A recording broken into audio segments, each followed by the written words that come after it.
Tu as déjà été très fort en répulsion, en développé couché et tu t'es peut-être déjà fait mal ou parfois ça gêne, c'est désagréable, tu sens que cette contrainte mécanique pèse littéralement sur tes épaules. Tu sais quoi, t'es pas le seul. C'est arrivé au Major Gérald. Salut Major.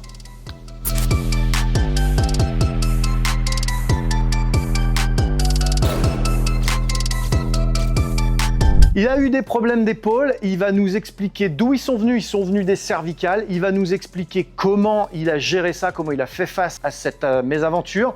Et moi, je vous donne quelques tips pour ne pas que ça arrive, mais aussi pour gérer éventuellement un return to play. C'est parti pour l'épisode.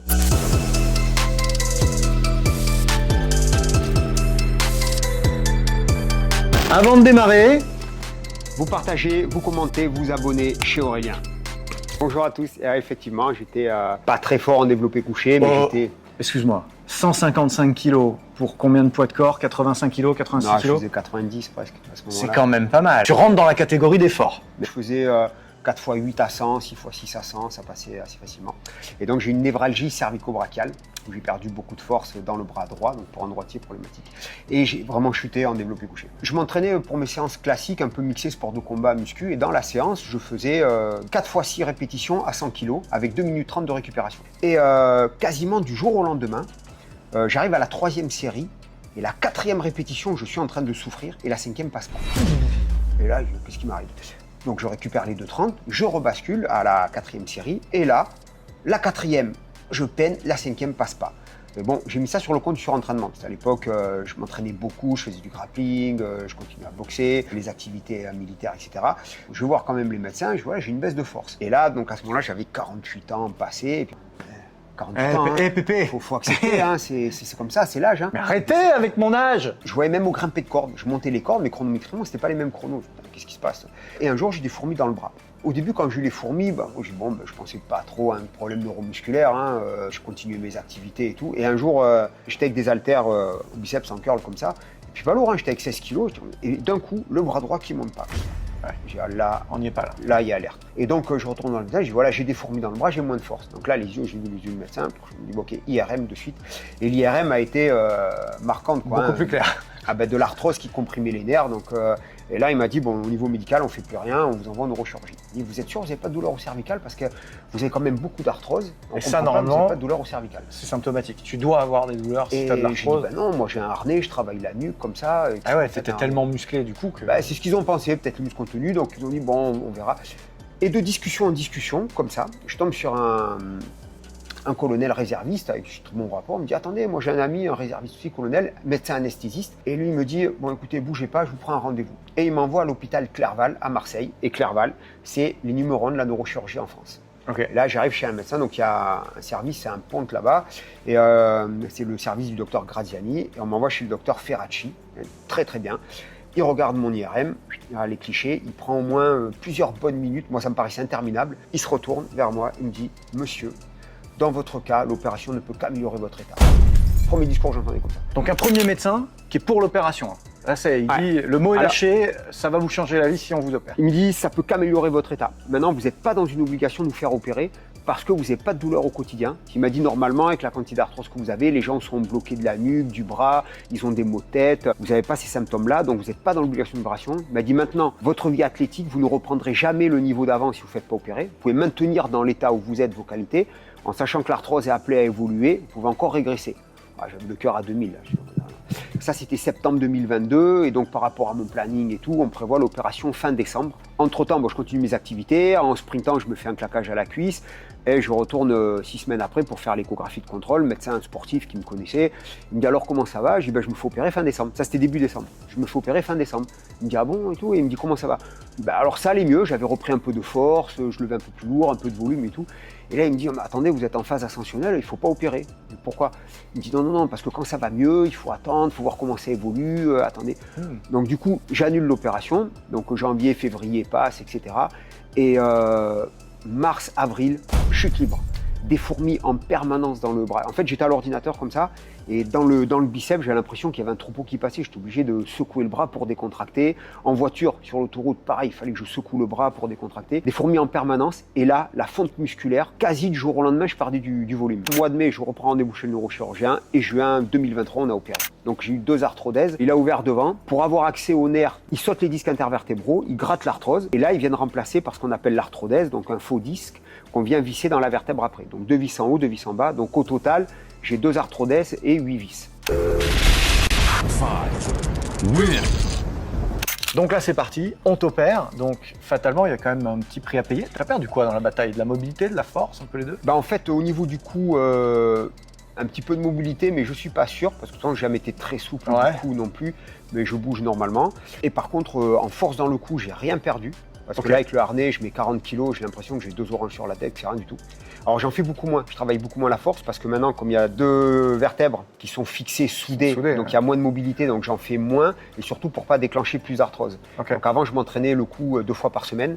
Aujourd'hui, je suis repassé sur 1 fois par semaine. Il faut contenir la contrainte mécanique à un moment donné. Il faut quand même gérer un petit peu cette contrainte répétée que tu mets et que tu as toujours mis sur ton corps. Et là, tu gardes quand même un endroit un peu particulier, un endroit d'attention. Donc là, je la gère. Je fais plus qu'une séance d'entraînement par semaine sur le cou au lieu de 2. Le neurochirurgien m'avait donné l'exemple des rugbyman du top 14 qui se fait opérer d'une arthrodèse cervicale. Si 7 mois après, tout a bien fusionné, il peut reprendre la compétition. Donc là, ça m'a mis très en confiance. J'ai dit, 7 mois, en joie. Finalement, quand ça fait des années que tu traînes un truc et on te dit dans 7 mois ça va beaucoup mieux, tu dis finalement 7 mois c'est pas grand chose. Il dit par contre vous aurez 2 arthrodèses, donc pour vous pas de rugby, bon j'en ai jamais fait, j'en fais pas, ça te manquera pas. Ça m'a pas impacté plus que ça. Et je demande pour le grappling et le jiu-jitsu si je pourrais reprendre, il me dit oui ça y a pas de problème parce que ce sera encore plus solide qu'avant, ça vous pourrez reprendre. Donc j'ai été opéré, la fusion tout est bien passé, j'ai la petite médicale pour reprendre les sports de ce type là. Entre temps au niveau force j'ai repris de la force, j'ai repris du volume. Ça oscille quelquefois, j'ai un peu de fourmis, des choses comme ça, mais quand même, tout est bien reparti. Mais je n'ai pas, il me l'avait dit, je ne peux pas vous garantir le retour de la force initiale, parce que ça, comme le nerf a été comprimé pendant longtemps, on ne sait pas s'il est abîmé de façon irréversible, on ne sait pas comment il va se régénérer, sa réponse physiologique. Donc tous c'est des paramètres qui font que la progression continue, mais je ne sais pas si j'ai encore une marge, ou si je suis stabilisé, ou si je vais rester à progresser un petit peu. Bon, à la fin de l'histoire, un mec qui est vraiment fort en développé couché, c'est quelqu'un qui est fort en pec, en deltoïde, en triceps. Donc toi, tu nous décris déjà une blessure complémentaire au triceps. De l'autre bras, et une fonte du deltoïde. Là, tu as réussi à reprendre de la masse. Ouais, j'ai repris un peu. Ok. Pas complètement comme l'autre. Le biceps, pareil, j'ai pas repris tout complètement, parce que j'ai plus de brachial à l'intérieur. Entre le biceps et le triceps, j'avais un détaché extraordinaire, mais en fait c'était un canyon. Ah ouais, ce qui t'a gêné pas que pour la répulsion, du coup ça t'a gêné pour toute la stabilité d'épaule et aussi les... tu vois, descendre les escaliers sur les mains, c'est l'exercice que je faisais avant facilement, et après j'avais des difficultés. Et comme là, il y a un risque quand même de se casser la gueule, donc après j'avais arrêté de le faire. Moins de stabilité d'épaule, chute des performances en répulsion, en poussée, mais aussi sur le travail de traction et tout le travail proximal. Là, tu as payé quand même cher cette phase de ta vie. J'imagine que tu as dû développer des moyens pour t'entraîner différemment, pour construire ta chaîne de répulsion différemment. Peut-être que tu nous partages 2-3 astuces? Allez.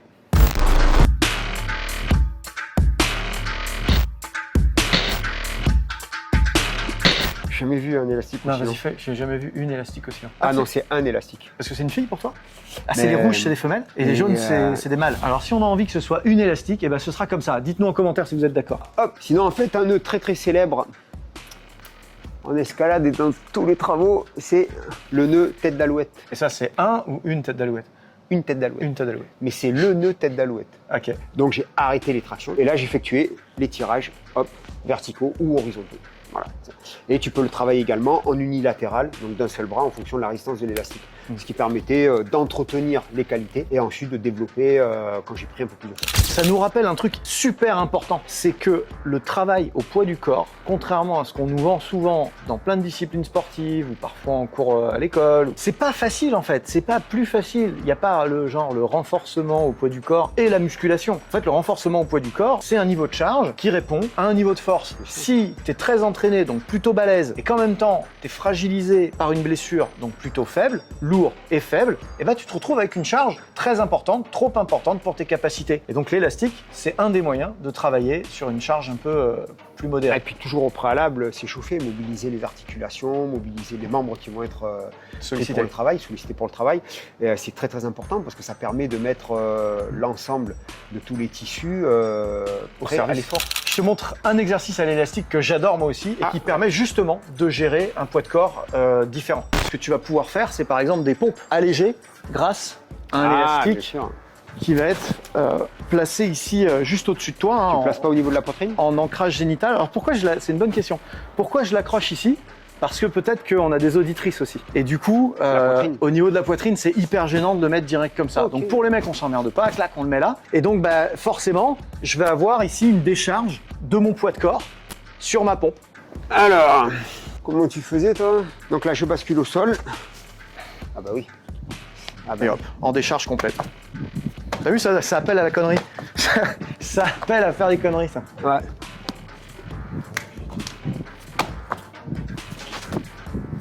Allez, salto.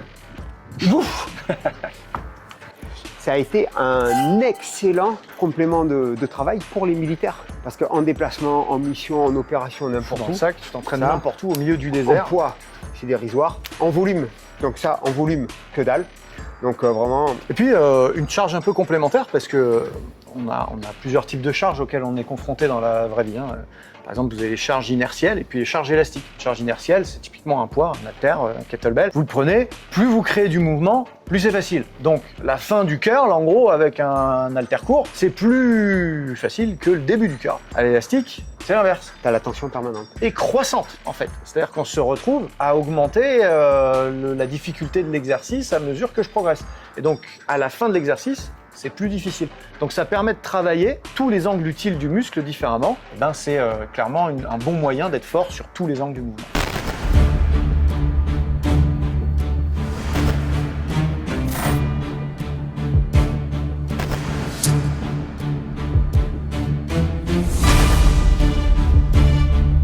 Ici, tu peux le fixer soit sous le pied avec le poids du corps, soit sur un support bien sûr. Et là ici, hop, et là, de l'avant vers l'arrière, tout en contrôlant l'angle, bien sûr. Tu peux t'amuser à aller, hop, jusqu'à l'horizontale, tu reviens. Après, s'il est plus fort l'élastique... Les yeux ouverts ou fermés, j'imagine? Je suis resté ouvert. Ok. J'ai pas travaillé la phase des yeux fermés. C'était surtout pour travailler l'épaule. Voilà. Tu peux le faire aussi, ça me fait penser à ça. Tu peux le faire avec le kettlebell en bottom-up. Là, tu proposes de travailler en élastique. Je prends le contre-pied et je propose aussi de travailler en inertiel. Et donc, le bottom-up, donc littéralement le cul en l'air du kettlebell, ici, ça va être très intéressant aussi. Tu vas perdre ce côté instabilité de l'élastique antéro-postérieur. En revanche, ce que tu vas gagner, c'est l'implication du grip ici. Et donc, c'est assez complémentaire. Je pense qu'on peut vous recommander ça assez sereinement ici. Tu vas la tester, ouais. Hop. Ok. Oh, voilà, super. Ah, ouais. Et là, tu peux rajouter éventuellement les yeux fermés. Puis alors, si tu as un coach, tu vois, tu peux te rajouter éventuellement. Tu me déstabilises. Ouais. Un travail de déstabilisation. Voilà. Alors, il faut garder une charge très modérée, parce que le but, il faut la maîtriser absolument. On n'est pas dans un challenge de force. Là, c'est juste du recrutement, de l'activation. Il faut être ici et maintenant et maîtriser la charge. Il faut que vous la mettiez sur la tête, évidemment. C'est pas bon pour la santé. Ah, ça peut faire mal. Je voudrais te proposer un exercice au TRX. Ah ouais. Donc ça, c'est un bel outil aussi qui s'emmène assez facilement dans le sac également, et qu'on trouve de plus en plus dans les fitness, dans les gyms. Donc l'exercice que je voudrais te proposer, c'est le clock press en fait. Donc moi, je pars en choke press, c'est-à-dire que tu viens t'étrangler ici, mais évidemment tu peux partir directement là, mais j'aime bien revenir ici parce que tu vas venir activer, tu vois, tes pectoraux et resserrer ici les pecs l'un contre l'autre. Et ce que tu vas faire ensuite, c'est les réallonger ici pour venir écarter juste ce qu'il faut la sangle pour pas qu'elle frotte les bras ici. Et tu vas venir en position de pompe. Donc évidemment, plus facile, tu gères ta charge et ton poids de corps, et puis évidemment, plus difficile. Okay, plus tu descends ici et plus c'est dur. Donc on pourrait simplement ici déjà travailler sur les insertions, tu vois, aller très très loin ici dans le mouvement pour travailler la mobilité en même temps que la force. Et ensuite, je vais venir repousser. Ça, c'est la version normale, c'est mon fameux choke press. Et si je rajoute ici un bras tendu, je me retrouve en clock press. C'est dur là, hein?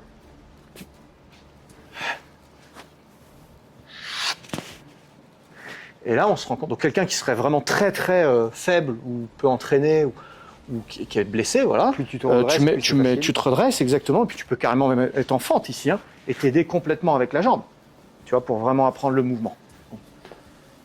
Tous les gens qui nous écoutent ici, ils peuvent tester cet exercice, quel que soit leur niveau. Tu veux le tester, ce club press? Là, rotation interne. Alors, tu peux même mettre en rotation effectivement interne. On peut partir, hein, position neutre, hein, bien sûr. Hop. Excellent. Ça permet de voir que tu as bien récupéré sur ton épaule, effectivement. Et là, tu tends un bras. Tu stabilises complètement. Voilà, super. Grosse activation ici des fessiers, activation aussi des obliques. Ici, tu pousses contre mes doigts. Paf. Ok. Petite astuce ici pour être sûr qu'il soit bien gainé anti-déformation. Ici, je lui demande de se retenir de pisser. Vraiment une envie pressante d'aller aux toilettes. On se retient ici, du coup, on vient verrouiller complètement le plancher. On ferme la boîte, comme on dit. Et tu remontes. Et tu reviens en position d'étranglement, rotation interne. Ah ouais, qu'est-ce que tu as dit pour pas que ça faute sur les bras là? Eh ben, d'écarter un tout petit peu plus. Voilà, c'est ça. Très très intéressant.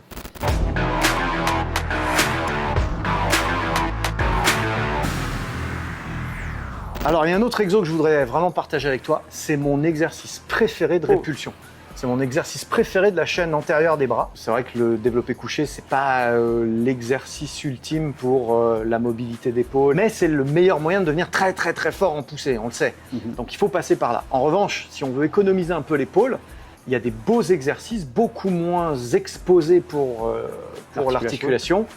L'exercice que je préfère, c'est le bottom rock chest press. Faut le sortir celui-là.